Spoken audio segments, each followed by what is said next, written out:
अगर तुम सोच रहे हो कि वेट लॉस खाली जिम और डाइट है तो आप काफी गलत सोच रहे हो। ये वीडियो उनके लिए ही है जो सीरियसली चेंज चाहते हैं। ये वीडियो के बाद आपका वजन कम हो या ना हो पर आपका माइंडसेट में जरूर चेंज कर दूंगा।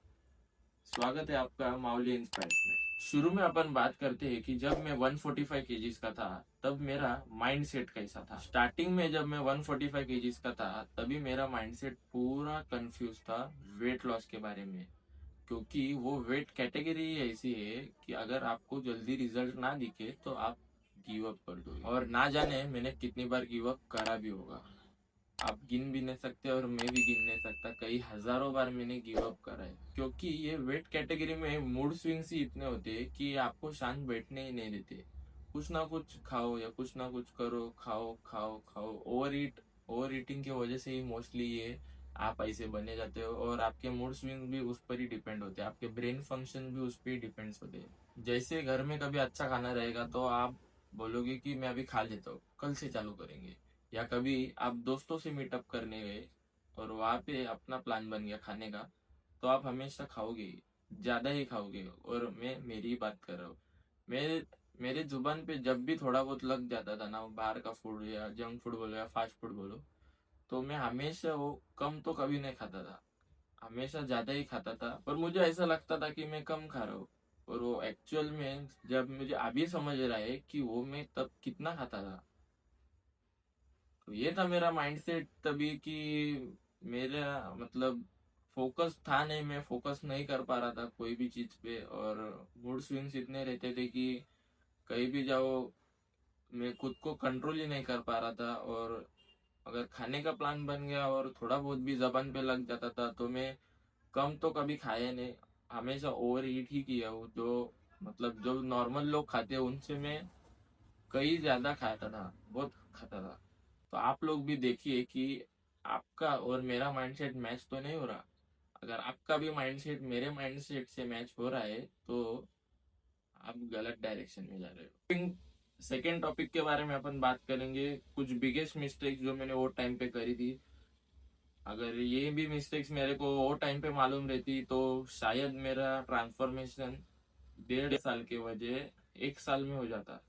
और यही सब मिस्टेक्स मैं आपको बता दूंगा, क्योंकि ये आपका टाइम बचा सकते हो कि टाइम काफी प्रीशियस होता है। कुछ गलतियां मैं बताऊंगा, उसमें मुझे ऐसा लगता था कि मुझे कुछ हो जाएगा तब मैं वेट लॉस चालू करूंगा, मतलब या फिर मैं बीमार गिर जाऊंगा तो मेरा थोड़ा बहुत वजन कम हो जाएगा तब मैं चालू करूंगा वजन कम करना। ये थी मेरी पहली गलती। दूसरी गलती ऐसी थी कि मुझे ऐसा लगता था कि अगर मुझे मोटिवेशन मिलेगा तो मैं चालू करूंगा वेट लॉस करना। तीसरी गलती ऐसी थी कि लाइफ में मैं काफी कंफर्टेबल हो गया था, सुबह उठता था, नाश्ता करता था घर पे, और नाश्ता भी अपना थोड़ा बहुत नहीं होता था, काफी ज्यादा होता था। एक नॉर्मल एवरेज पर्सन के हिसाब से काफी ज्यादा करता था नाश्ता। फिर दुकान आता, जैसे कि हमारा आपको मालूम ही रहेगा अपना जनरल स्टोर है, वहाँ के भी फिर से चिप्स खाना या बिस्किट्स खाना, केक से आइसक्रीम से काफी ज्यादा मात्रा में खाता था, क्योंकि मैं आपको पता है मेरे जबान पे लगता था तो मैं काफी खाता था। फिर फिर से घर पे जाके खाना, फिर घर पे जाके फिर से खाना खाता था दोपहर में। फिर दुकान आता था, दुकान में फिर से गलत चीजें खा लेता था।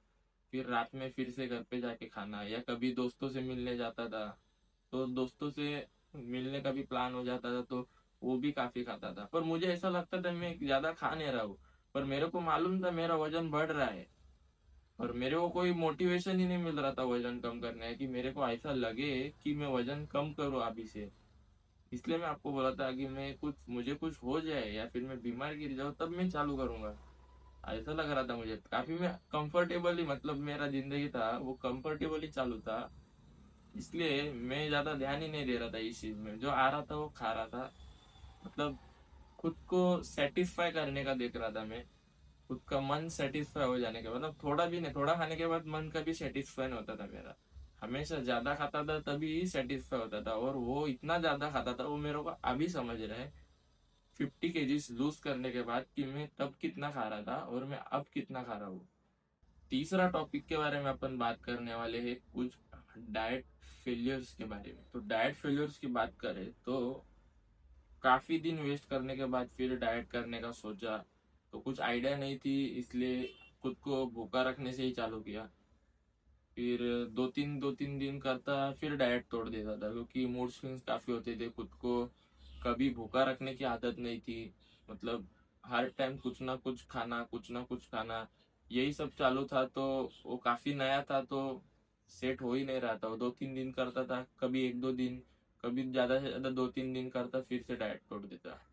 और मोस्टली पूरा हफ्ता अगर कर लूँ, मैं स्टार्टिंग में किया भी था, एक हफ्ता पूरा पूरा मतलब 5 दिन अगर कर लूँ, तो सैटरडे संडे में डबल ट्रिपल खा के पूरे हफ्ते की वाट लगा देता था। मतलब पूरे हफ्ते की जो मेहनत थी, जो मैंने डाइट करता था, वो सैटरडे संडे में मोस्टली वेस्ट जाती थी। ऐसे में कम से कम 2 से 3 महीने अपने डाइट की, मेरा डाइट फेल ही होता गया ये सब चीजों की वजह से। फिर 2 3 महीने में थोड़ा कंसिस्टेंट रहा डाइट के बारे में, मैंने सैटरडे संडेज को भी कंट्रोल कर लिया था। पर यही नहीं, अभी और सुनिए, आता है फिर ट्विस्ट। क्योंकि हम लोग के दोस्त लोग के बर्थडे और मेरा खुद का बर्थडे मोस्टली जुलाई अगस्त सितंबर के बीच में आते हैं। 3 मंथ्स में हम सबके मोस्टली 5 6 जन के बर्थडे आते हैं। तो स्टार्टिंग में 1 2 बार मैंने काफी ज्यादा कंट्रोल किया, काफी ज्यादा। पर बाद में मैं कंट्रोल खो बैठा, और उसके बाद वो सितंबर के बाद मेरा वजन ऑलमोस्ट 1.5 टाइम्स बढ़ गया। क्योंकि मैं आपको बताया, मेरे जबान पे अगर लग जाता था तो मेरे से कंट्रोल नहीं हो पाता था। फिर मैं ओवर ईट करके ही मानता था। फिर वो कैसे बर्थडे एक एक हफ्ते के बाद फटाक से बर्थडे आते थे, तो वो कंटिन्यूस चालू गया। मुझे लगा कि बराबर चालू है, पर वो काफी हद तक सही नहीं चल रहा था। और मेरा वजन, जो मैंने 2 3 महीने डाइट करके 10 केजीज कम किया था, वो ऑलमोस्ट 15 केजीज बढ़ गया। उससे मतलब 10 केजीज तो बढ़ ही गया, और ऊपर से 5 केजीज बढ़ गया। और फिर से मैं वही का वही रह गया, वही का वही नहीं, और खराब हो गया, 5 केजीज और बढ़ गया। और ऐसे ही इसकी वजह से मेरा 145 केजीज वजन हो गया था।